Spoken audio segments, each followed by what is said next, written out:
My guest here today on VJ's playlist is an artist who I believe is somebody I really want to, live one day in the life of Avanti Nagral just to understand how does she manage to do so much. She's an artist. She's a YouTuber, somebody who just loves putting her weight behind a lot of things. And sometimes it kind of makes me wonder, generally, as somebody who's a well-wisher, as to how can she bite more than she can chew. But Avanti, welcome to my YouTube channel. It's such a pleasure to be hosting you here. Firstly, I want to begin by asking my favorite question. How are you doing? I am doing all right. I am exhausted, to be very honest with you.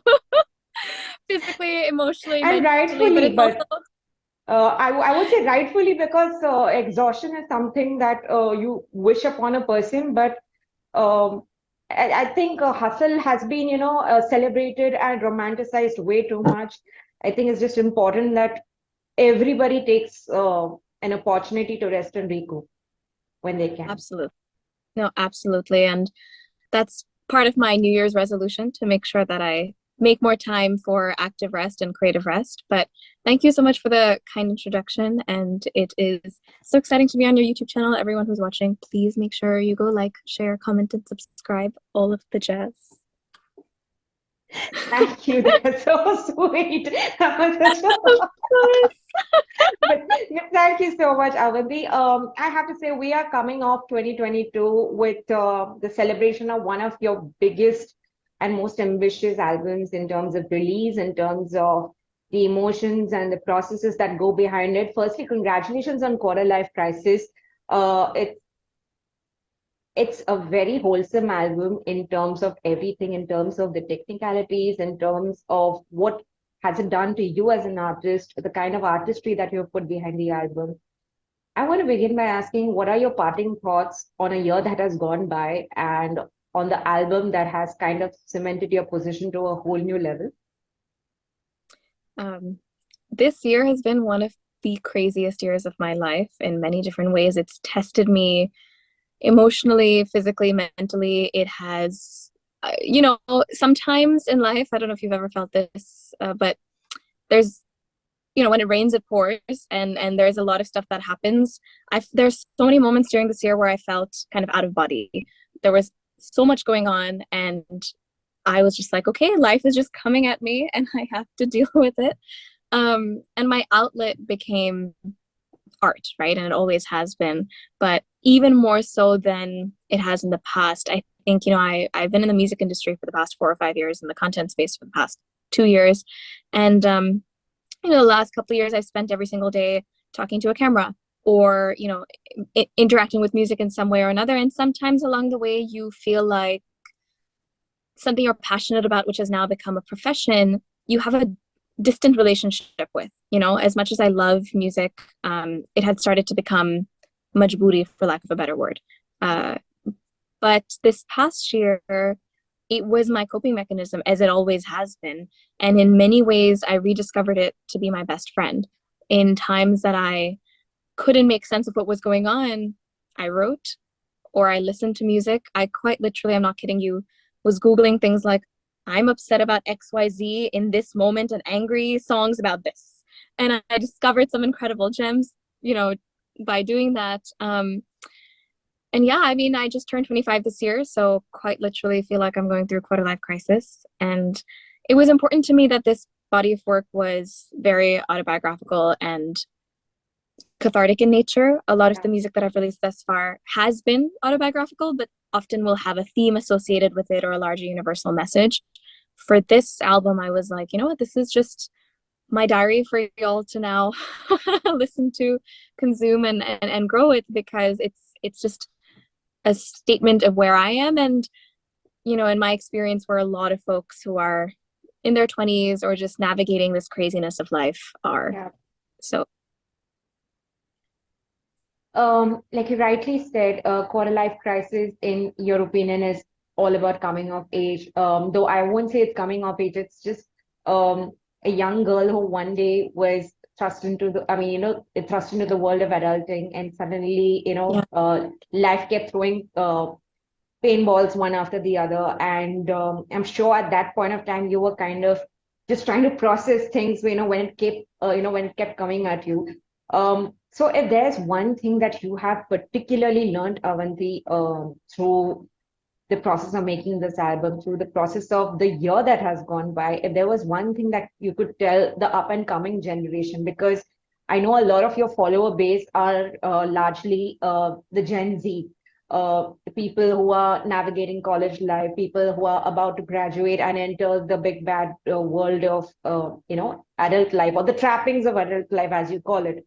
So if there was one thing that you know and you've learned, and you could tell your younger viewers and listeners who are listening to you now, what would it be?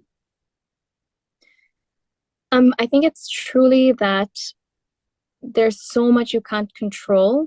The only thing you can is your effort that you put in, and how you choose to react to situations, right? The first song on the album is called Find Me, and it's about finding yourself, but it's really, to be very honest with you, about the trappings of being an intense person, a little bit of a control freak, and learning to let go, learning to trust people around you, learning to let people in.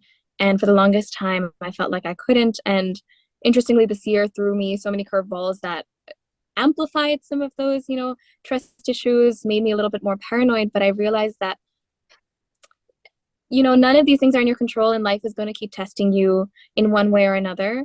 And so the sooner you learn that it really isn't, the better it is. And that has really guided me through this past year. And similarly with the album, because I thought, given my levels of efficiency, for lack of a better word, in many other areas of my life, I was like, okay, working on this album should be done by this date, blah, blah, blah, blah, blah, blah, blah. It ended up being done 2 months later than I thought it would, even with the finishing touches. Just, there was so much going on with this album as well. I was like, you know what? Out of my control. When it comes out, it comes out. So, but has this made you understand as an artist, especially because I was having a similar conversation with another artist, that somewhere in this quest for perfection, I think the artist said, he put his point of view across, and he said that I think the quest of perfection is a myth. He personally prefers works of art that have a rawness to it, some things that are left unfinished or unpolished, it makes it more human. So do you think that's a right view? I mean, everybody's view is different, right? And there's no such thing as perfection, because what is quote unquote perfect to one person is different to another. Yeah. I don't think I'm facing the quest of perfection with this by any means, but I'll give you an example, right? I was working with several different producers, several different songwriters, because I was traveling for other aspects of work. I recorded some songs in some cities, some in the other. So to just be able to put everything together as a cohesive body of work and sound just took a lot more effort and time than I anticipated, especially because it's a multi-genre album, right? So when the genre is not the same, you need to have your voice or the narrative or something that is the guiding principle and tying thread. And that was kind of hard to put together. But I kind of agree and echo this artist's thoughts in the capacity that, look, we're always ever changing and evolving, right? Today, and I'm sure many artists do the same. I listen to my first song and I'm like, oh. But, if I think about it, had I recorded it today, it might have sounded different, may not even exist. But that's the beauty of growth, right? And that's the beauty of being able to see that journey come to life. And that's one thing that also, having this other side with content and other things have taught me. The most excruciating part about this album process was, I'm used to now, over the last couple of years, putting out something, getting immediate feedback, being able to tweak things and moving on, right? Yeah. And of course, quantity matters to a degree because of consistency, but quality also matters. But with this album, I've been working on it for a long ass time. And besides our inner circle, and even then you can't have too many, opinions, because then, too many cooks spoil the broth. Yep. It is, it's been long and hard, and, you put it out in the world, and it's one of those things that, okay, it'll have its own journey, a slow burn. So just learning to let go in many ways, and being like, look, this is a piece of art or a body of work that I'm proud of. And now we will see how it kind of takes its shape and takes its journey. Right. So how do you reach that point of conviction, Avanti? Because I'm sure at one point we as creative people, or we as believers of art, or whatever we put out to the world, is a two-way process. There is give and take. At the end of the day, we are putting it out for the ultimate receiver of what we are making. And of course, sometimes their inputs or their feedback, we do attach a lot of value to it. But where does somebody draw a line? Where do you decide that, okay, I've heard the other person, but I would still want to go with what I believe in and what I am convinced with? So how do you personally as an artist reach that point of conviction? Because I know, Avanti, you're somebody who is proactively engaging constantly with her, fan base. And it's not just as an artist, but also as a content creator also in your right. Yeah, how do you reach that place?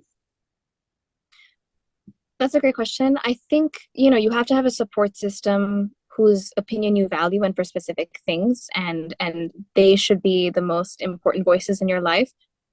But the most important should be your own. Now, when it comes to audience, janta, and all of that, right? I am very, very community focused and oriented. And so it's important to me that there is dialogue.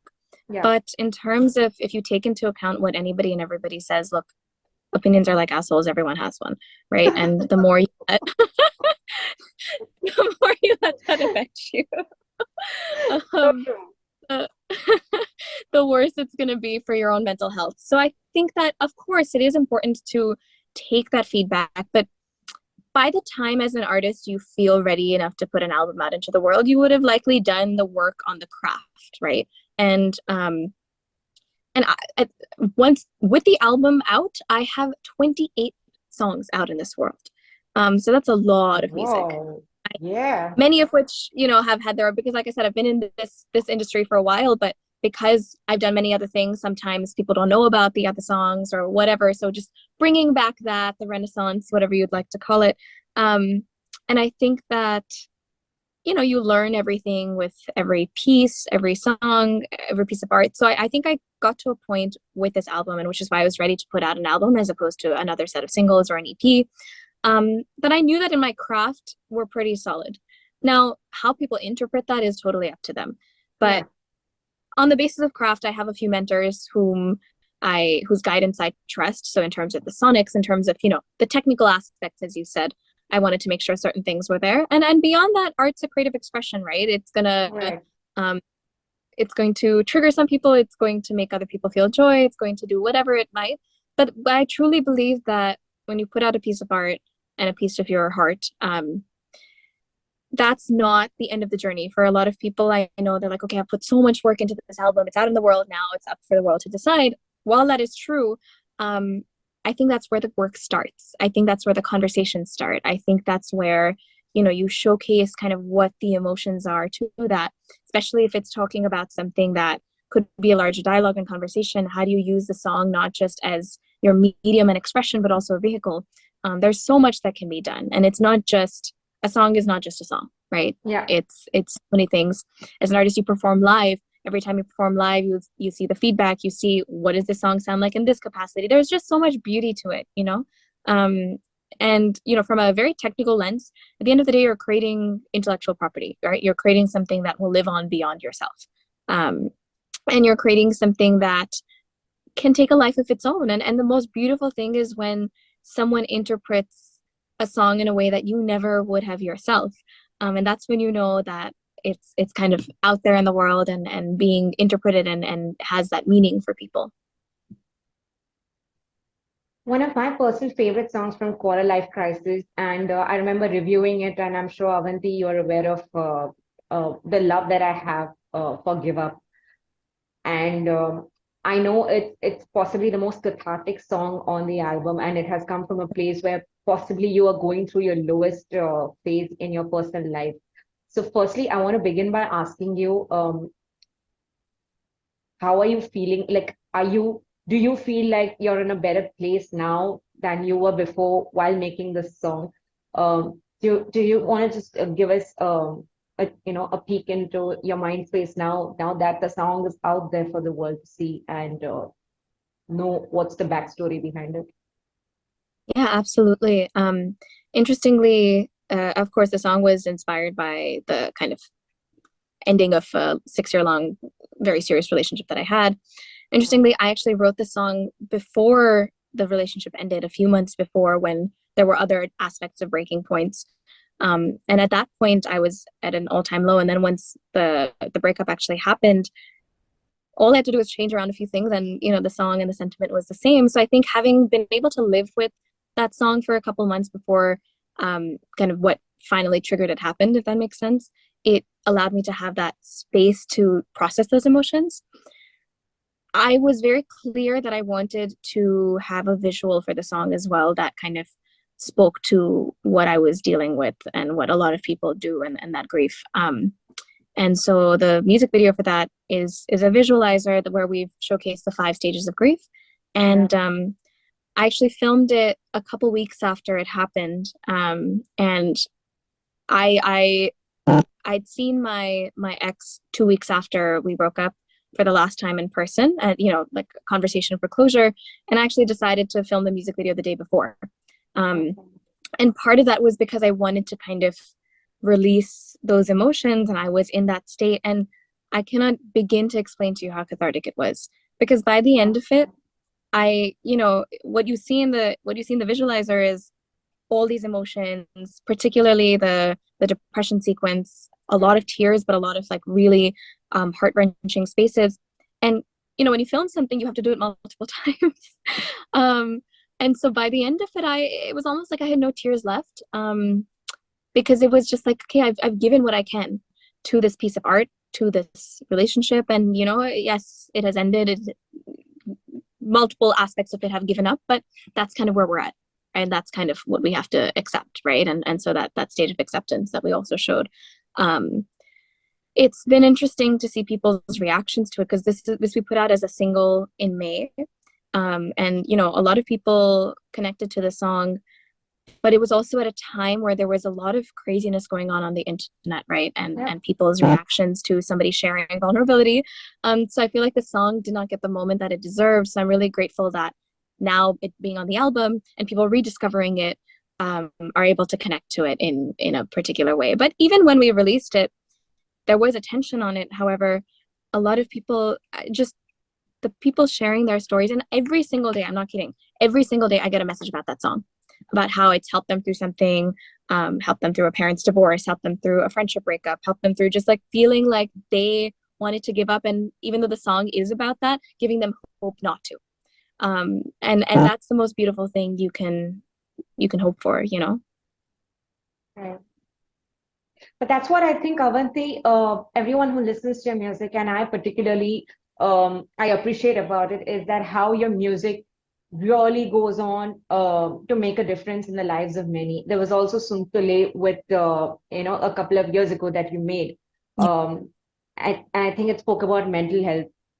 And as in your capacity, you have always actively put your weight behind a lot of things of utmost importance, whether it was environmental concerns, whether it was climate change, whether it was mental health, sexual health for women, and tackling patriarchy in your own right. I remember Imperfect, which you released with Kevin Fernando last year as part of your EP Double Standards.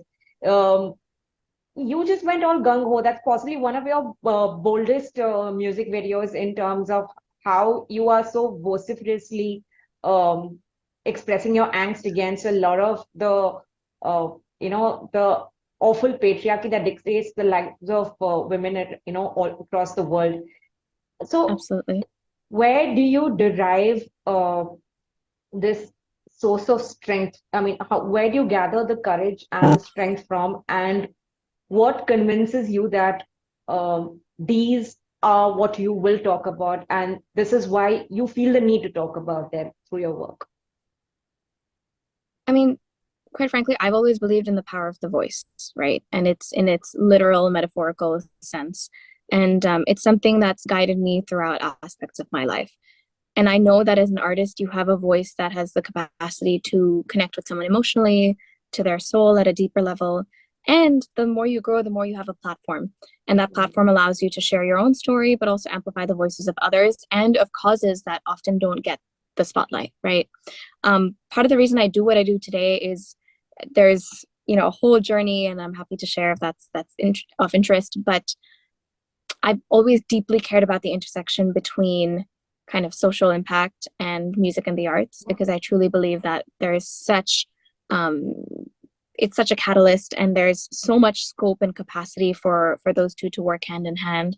In another life, before I was, a professional performing artist, I thought that I would be in the health, education, or development space and figure out how to combine the arts with that. But of course, once you get the taste of being on stage and you realize that that's your happy place, I knew that I wanted to do this as my, primary professional career, and figure out ways in which we can kind of combine these things. And you also realize that, look, if you want to talk of, these are things that I care about, that I've studied, that have personally affected my life in many different ways. I've gone through a lot of physical health issues, and many other situations. And what I realized is privilege is real, right? I've been fortunate enough to have access to privilege in the capacity of education and the capacity of health, socioeconomic privilege. And when you are hyper aware of that, at least for me, it created the sense of duty and responsibility to bridge that equity gap, because I recognized that many aspects of who I am today are a product of privilege that many generations have experienced, privilege of exposure, of understanding, of life changes, of many different things, right? All my grandparents are doctors and educated, and that's a rarity still in our country. And so recognizing that that has been a generational shift, and that has been kind of the background with which I've grown up, and my baseline, how do you bridge that gap? How do you, things that are potentially normalized for me, how do you make sure that that is an ability for somebody else to also be in that space? And one thing you can do is talk about it. One thing you can do is write about it. But you can also sing about it, and you can also have conversations around it, because sometimes for some people, you just honestly like a song, or you like a beat, or you like a melody or a rhythm, and that kind of might subliminally have an effect. I'll give you an example. The EP you were mentioning that I released last year, called Double Standards, one of the songs on it is called Permission, and it's a song about consent. And when we created the song, I actually spent time researching songs on bedroom playlists and found the average BPM, or the beats per minute or rhythm, for thrusting speed. The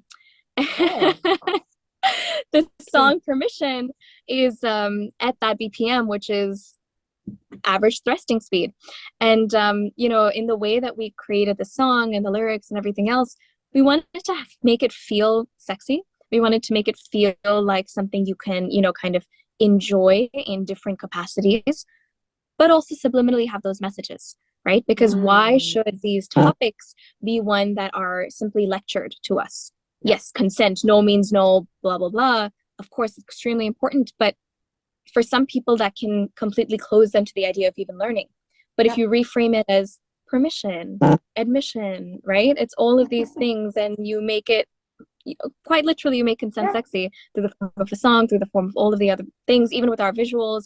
That was kind of very, very important to us. And you recognize the capacity that has to spark conversation, and also affect people, and also for myself, right? I learned so much through the process, and I felt empowered through the process. And if anybody else does, it's a cherry on the cake. One question, Avanti, that I know that I can ask you this, because you are successfully handling a music career, and on the other hand, when you're not making music, you're talking about subjects that matter, and that you like to put your voice across, and you feel that these are issues that everyone can relate to, and these are things of utmost importance.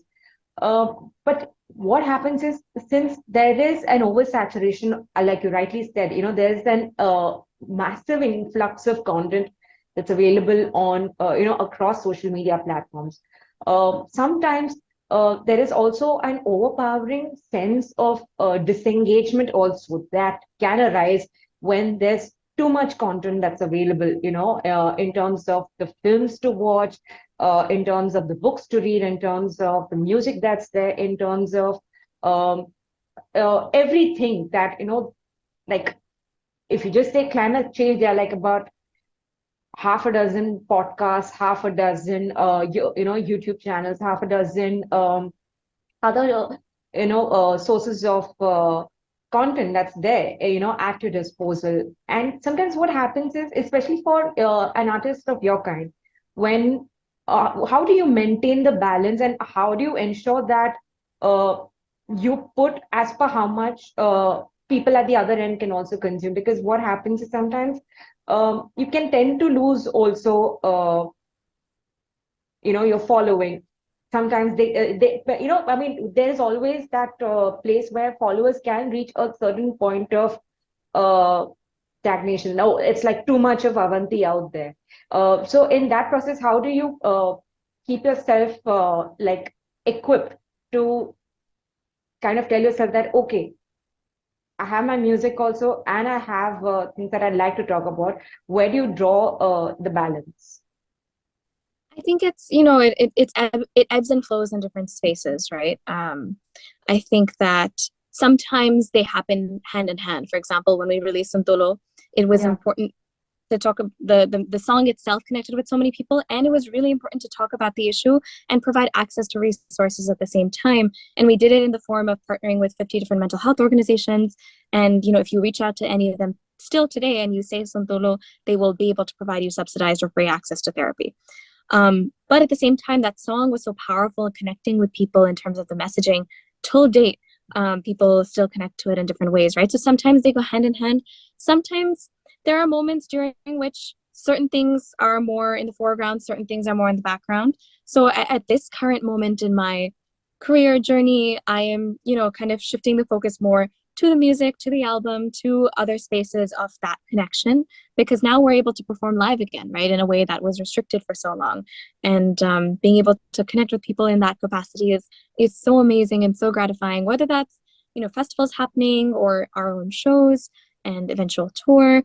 We just did a show in Mumbai recently, and it was the most beautiful experience, being able to be back on stage, but in a way that you're connecting with folks who are there for the music, for you, and for each other, and building that community space that you've seen digitally now transform online. In terms of saturation, look, everybody's always going to be saturated with anything and everything, yeah, right? So I totally agree in terms of recognizing that, finding ways to pull back, pull forward, whatever it is you need to do. But there's no yeah. right or wrong answer, right? Because Right, for someone else's saturation, somebody else might want more satiation, and so you cannot subscribe to either. Because if you right. subscribe to the oh my god, get lost, then you will feel terrible about yourself. But if you also subscribe for like, oh my god, why are you not active, why are you not posting, why are you not this, why are you not that, you have to do what feels right for you, what feels authentic to Right. you, and kind of the voices around will continue to ebb and flow. Rightfully so. Avanti, do you want to tell us a little bit about your beginnings, from especially from, starting with your childhood? Because I believe you, between Boston and Mumbai, you grew up in very, very sonically and musically rich backgrounds. I believe your father, despite having a background in technology, he is a tabla player. Your mother used to sing a lot of bhajans. So you grew up listening to you were exposed at a very early stage to, Indian classical and devotional music. Am I right? Have I got that right? Yes, absolutely correct.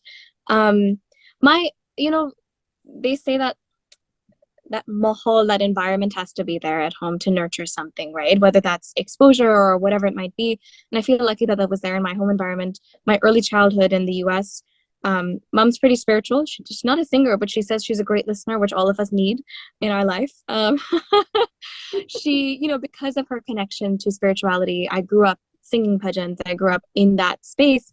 Dad plays the tabla, and when we were little, we used to do these father-daughter things. And then when the pandemic started and I was back at home, and that was pretty much the only thing we could do, we started, playing father-daughter things again, and putting them out on the internet as well. And I think people really connected to that and enjoyed that. But more than that, it was so much fun for us. So I grew up with that. Then when I moved to India, I started training in Indian classical music. Then I went to a Christian high school, so had a choral background. I used to do a lot of professional theater, so I had more of this Broadway and theater-oriented background. And I've always felt really connected to these older styles of music, including Sufi music, etc., because I think there's so much soul in them. And so drawing from all of those spaces of inspiration has always been really interesting, and trying to bring that into the pop world has been an interesting challenge, but I feel really grateful that I've had a solid foundation. And I know that, in terms of the riyaz, in terms of the foundation, in terms of that basis of my craft, I have spent a lot of time, effort, and dedication into making sure it is where it is today. And now it's about developing the original artistry beyond that. I read somewhere that one of your first stage performances was at the age of 3, where I believe it was a ballerina performance. Yeah. I love how you've done your research. Yes. Actually, I used to dance a lot as a kid, and then for many years stopped. And I've been getting back into it the past year, which I'm really grateful about. The song Imperfect, which you referenced earlier, kind of talks about body image and how we view ourselves. And I had a lot of really nasty bullying and self-esteem issues when I was pretty young that turned me away from certain things. And I'm really grateful that the job I'm doing has brought me back to them, such as dancing, such as freedom of expression, including clothing and makeup and all of these other things. When I was little, I used to do a lot of dance forms, including ballet. And I remember distinctly this one show. It was my first stage performance. My first singing performance was when I was 5, like public one. And it was actually when my brother was born. He was in the hospital. And my mom had a C-section. So of course, for the time of birth, my dad was there. But the next day was this recital. And my parents, and I'm really honestly kudos to them. I love being an older sister, and aspects of my online identity are an extension of that as well. But part of the reason I love it so much is because my parents and family always made it such a thing where it's like you respect who you are and also this new role you have in your life. Because I see a lot of siblings, often they get jealous of their younger siblings, the more attention they receive. My brother was born on June 5th. June 6th, I had a recital, and my grandma and mom were at the hospital. My dad was with me at the recital. And I remember, he felt like a fish out of water because everybody else's moms were helping them get ready. And he tied my bun, put, whatever, like rouge on my cheeks. I was the pinkest person there. And I went and did the recital. And I'm sure, not that I'm sure, I assume at that time your dad had no clue about how to do and what to do, at least when it comes to makeup. Nothing. So that's what I'm saying. I look at these photos and my cheeks are so pink. I'm like, wow, okay. You really made me like a doll. Geisha doll. Avanti, I believe your education includes, a dual degree program that you did between Harvard and Berkeley. Do you want to tell us more about that? What is this hybrid program about? Absolutely. So the way it works is you get a bachelor's degree at Harvard in whatever you want to study, and you either get a master's or a diploma at Berkeley. So at Harvard, I was focusing on psychology and global health, which are huge areas of my own interest. And then at Berkeley, was focusing more on voice training, music business, and things of that nature.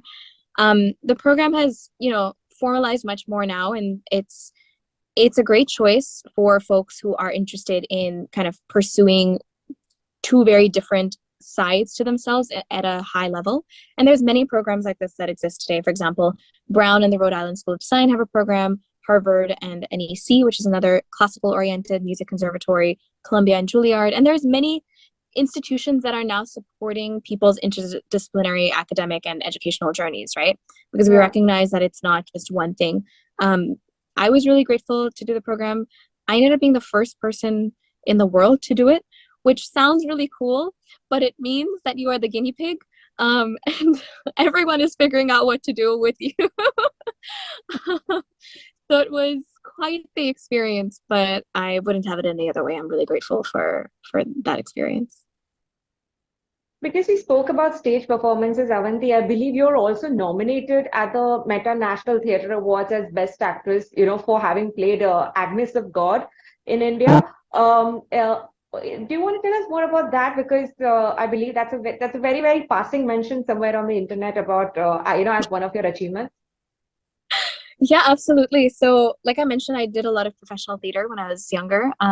Started when I was 16. I would be the featured singer in shows like The Vagina Monologues and Emotional Creature and a bunch of things that were brought to India. And then kind of I got into college. We have an early deadline and a regular deadline. I got into Yeah. college early, which means that in December of 2014, I knew I was going to Harvard, and I was like, cool. And so while a lot of my other classmates were trying to figure out their decisions, I was kind of had the time and ability to explore other things. And one of those things I always really wanted to explore music in a professional capacity and see what that was like. But I never, ever, ever thought that I would be doing this as a profession. So I'm really grateful that I had the time. And during that time, there was I in some of these theater spaces that I'd been in, some people had seen me perform, and they reached out because they were bringing this show called Agnes of God to India. And so they reached out and they were like, hey, there's this role. It's an acting and singing role. Would you be interested? And I'm like, okay, why not? Let me audition. Got the part and decided then to take the next year off and essentially defer my admission for a year. And it was the most beautiful experience because it was a 3-woman show. My co-actors were 50 and 70 respectively, and I learned so much. Oh. I was playing a nun, and I was singing Gregorian chants and acting, and I learned everything I know about acting from them. It was beautiful. But I mean, if you've done your digging, then you might know this, but for some folks who may not be aware, about 3 days before opening night, we were practicing at the director's home, and we get a call from someone who says that they're filing an FIR against us and they want to arrest all of us. Um, so for those few days, we were at lawyers' offices, police stations, you name it. And it was a crazy experience because it was some person who, used religion as a tool to kind of get money, fame, power, and all of the above. You know how it goes. And they used our play, this random ass English play happening in Mumbai, as a scapegoat. Now, I just turned 18, so I was no longer off limits to the press, right? As a minor, you still have protections. But I would keep getting a call every single day with people being like, Aapki jaan khatre mein hai, how do you feel about the situation, right? Blah, blah, blah. Like, I'm not kidding. Google Agnes of God controversy. Don't put in my name, don't put in India, and you will see hundreds and hundreds of articles about this situation. And it was crazy. Our opening night, we had 80 policemen in the audience to make sure no riots broke out. It was a lot. And for me, and that was my professional stage debut, right, in this capacity, I had to be mega focused because what was happening off stage was a legal document, riot protection. But what was happening on stage is I still had to be true and authentic to the story I was performing and singing and be in that zone. And it really taught me the power of art. It taught me, because the play was about child abuse, miracles, mental health, so many different things. And in fact, that story has been converted into a movie that won the Oscar. So it's a very well-known story. And it showed me that, you would think that, okay, English play, random, like we were expecting 500 people at best for our opening night. The capacity of the theater was 1,500. We ended up having 15,000 people show up. Because everyone was curious, like, they make kya hai? Why are people up in arms? And so, yeah, it was a crazy journey. We performed all across India, received, these nominations. It was such a surreal experience to receive the Best Actress nomination because I was like, whoa, what is happening? And I remember going to this award ceremony, seeing people who've been veterans in their field, and just, yeah, I really enjoyed it. And I learned so much. And it is one of the pivotal moments in my life, which made me realize I want to be on stage. I want to be able to tell stories, perform them, share them, my own, others. I wanted music to be the primary medium, but it just taught me the power of art. Let's talk about the time, Avanti, where you performed a dedication to the heroes of the 26/11 attacks in Mumbai. And I believe you performed Michael Jackson's We Are the World, to which about 100 white balloons were, released up in the air. Yeah. That sounds very beautiful and sounds very picturesque. Do you want to tell us more about that moment? Yeah, absolutely. So for those who are not familiar, in 2008, there was a terrorist attack in Mumbai, 26/11, on the 26th of November, near the Taj and that area and the Gateway of India. Interestingly, it was something that affected my life quite significantly because my high school was in South Mumbai. So a lot of my classmates, some of my schoolmates had lost their parents, family members, friends. My dad was actually supposed to be at the Oberoi that evening for a meeting, and fortunately was not, or he may or may not have been here today, right? And so it was something that was very close to my heart. And so when I was asked to perform at the kind of 10-year anniversary at the Gateway, everything in me was like, absolutely, yes, I'm there. And it was such a beautiful experience because there were people from all over. You know, you had your diplomats, you had folks from the government, you had whomever, but then you had just the regular person who was stopping by the Gateway that day and was there, who, you know, just was connecting with music. And I sang a few songs that were related kind of to the event, to the cause. And that moment that you're talking about, these 100 white balloons, just a beautiful moment, right? And you see these things and sometimes you're just like, wow, it's symbolic, but it has that power and it has that presence. So it was a beautiful experience. And that one in particular is actually very meaningful to me because my grandfather passed away in the beginning of, like, when COVID first hit. This is Aji's husband, thank you. And he had dementia toward kind of the end of his life. And he didn't know, you know, he was aware of it being a doctor, but the thing, like, he came to that performance and that was the last performance of mine he'd seen, and the only kind of one that was meaningful to him, right? Because at a club or at another thing that may not have been meaningful, but at the Gateway of India, that was so meaningful to him. And so he was, every time he'd see me after that, all he would remember, he'd be like, oh, Gateway wala performance, right? And he'd talk about it to the plumber, to anybody who even bothered to ask or didn't ask, like, Meri poti, Gateway wala performance, right? And that was like his last memory in some sense of me. And so I will always cherish that very fondly. You know, hardcore Avantians will be very upset with me if we do not speak about Aji. So firstly, how is Aji doing? And secondly, through the course of doing what you do, I'm sure Aji is a massive support system for you, Avanti, when it comes to the the kind of content that you put out on social media or the kind of music that you make. Has there been an interesting anecdote from Aji's days that she has shared with you, that's something that you have kept, very cherished towards itself, and something you feel that, in your course of time, you would want to talk about it more, or you feel that, that's something that, you and Aji will always share, throughout your life? Oh, so many. I mean, Aji and I weren't super close until the start of the pandemic. I was close to all my grandparents, but I knew of my grandparents as an entity. And like I mentioned, her husband passed away. And so I got to develop a one-on-one relationship with her, which was so beautiful. And, in terms of her growing up experiences, just something as simple as her love story or the love story that all my grandparents had. They all met in medical school. They all had love marriages. My nani had a 3-year, like, she was 3 years older than my nana. In my Aji's case, it was an interstate, intercaste, all of these things, which at that time mattered to some people. And the way that she powered through that, the way that education mattered so much to her. She was one of 2 sisters, and her parents were so supportive that both of them were educated at the highest level possible. Just, recognizing, like I said, that generational privilege that has seeped through, and I'm very lucky to have.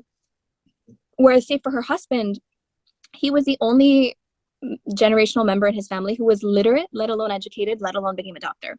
And so seeing that, yeah, and I mean, his siblings and their respective families, now, of course, with higher literacy rates in states like Karnataka, which is where they're from, it's improving the situation. But yeah, so much of that generation didn't know how to read, write, or speak any other language, let alone anything else, right? And so just seeing how that has progressed. Aji always has these nuggets of wisdom, and she is also, unfortunately, she recently got diagnosed with Alzheimer's, so she's also starting to lose her memory. Thank you. It's tough, but I think she saw her husband go through it, and she's always had like a positive attitude toward life. So she'll be like, "Doka kam jala," which means like my brain is coming down, is what she says. And she's like, cool. And it's, what's so beautiful is actually seeing her watch herself. I am so grateful, if for nothing else, that we made these videos and documented some of these conversations that are such gems of learning for me, and it seems like for a lot of people as well. Because, you know, those moments are so precious, and having that, as you said, that support system, I'm so grateful that my parents and grandparents are supportive. It's not been an easy journey, even with them. What y'all see online took many years of offline work to get them to a place that they're comfortable with me pursuing a non-traditional path, and also talking about certain things that might be deemed controversial. But I'm really grateful to have that support. Avanti, you're a community first artist, and I'm also a huge believer of community feeling. And is given our Indian independent music scene, I think community first feeling is something that needs to be proactively endorsed and celebrated, and something that needs to be pushed forward more and more. So, as I do in every interview of mine, and this is also one of my personal favorite questions, is if I have to ask you some of the Indian independent music artists in our country today that you love listening to at leisure, when you are resting by yourself and when you have turned on your favorite music streaming platforms, who are the artists that you would pick as your favorites and you love listening to? Oh, there's so many. I'll just name a few whose songs I absolutely love. Raghav Kaushik, I love his songs. My brain is, I'm gonna act like Aji, my brain is coming down. His Piyush Bhusekar, beautiful music. So many incredible female artists. Oh my God, Hanita is incredible, Abhilasha is incredible. And it's hard for me to name because so many of them are my friends now. So I'm like, oh my God, they're all just so talented and incredible. What folks like Pratik, Ritviz, and others have done to kind of help pave the way, or if you go way back, what Lucky Aliji and what bands like Euphoria, Pentagram, etc. have done. It's just incredible to see how that has paved the way, right? And I'm constantly listening to what's being put out in this space, because there's always a new artist, there's always new folks, and that is very important to me, like you said, in terms of supporting. For example, at our Mumbai show, we had essentially we called it community spotlight instead of calling it opening acts, and we had folks submit an original song, and there were about 120 people who submitted songs, and we chose 5 people to perform. Yeah, and some of them, never heard of them in my life, checked out their music and their work, absolutely incredible. And I was so grateful to be able to share stage with these 5 or 6 talented artists, and that's a hope that we have. Like everywhere we perform, we continue to do that, because I know how hard it is to create a platform and to find stages and spaces to perform when you're starting out. And forget even starting out, even when you've been in this industry for many years, it is really hard, because so much of it is gatekept, so much of it is just frankly just in these insular bubbles. And I think unless we start to support one another, we can't grow the industry. It's not about, oh my God, this person is the guitar playing blah blah blah blah blah. No, like you can't have one of them, you need to have 10 of them to be able to have the industry grow. Absolutely. Lastly, Avanti, I believe you are proficient in English, Hindi, Marathi, and Punjabi. And I think at the start of the interview, you said that you have about 28 songs ready. So what's next in the pipeline now that we are in 2023 now officially? So if you could just give us a slight little glimpse of the big plans that you have rolled out for yourself. Absolutely. I wish I were proficient in Punjabi. I just happen to be Punjabi. But the other languages, yes.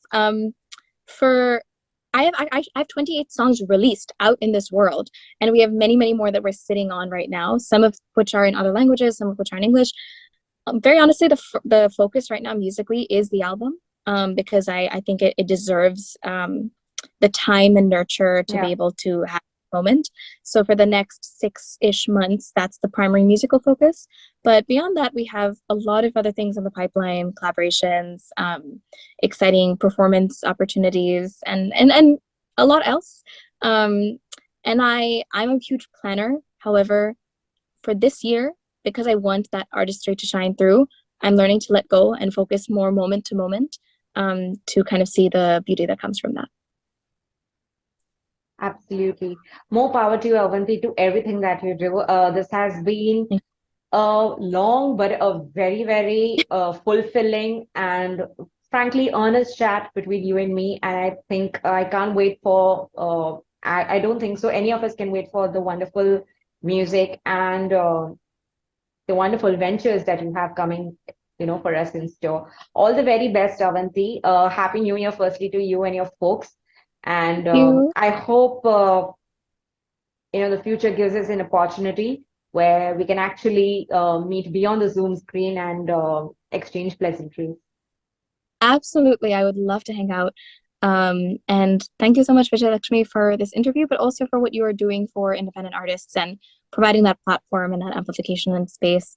There are very few people who genuinely care about growing the industry like you do. So for that, I'm very grateful. And thank you for having me as a part of this. The pleasure is all mine, Avanti. Thank you so much.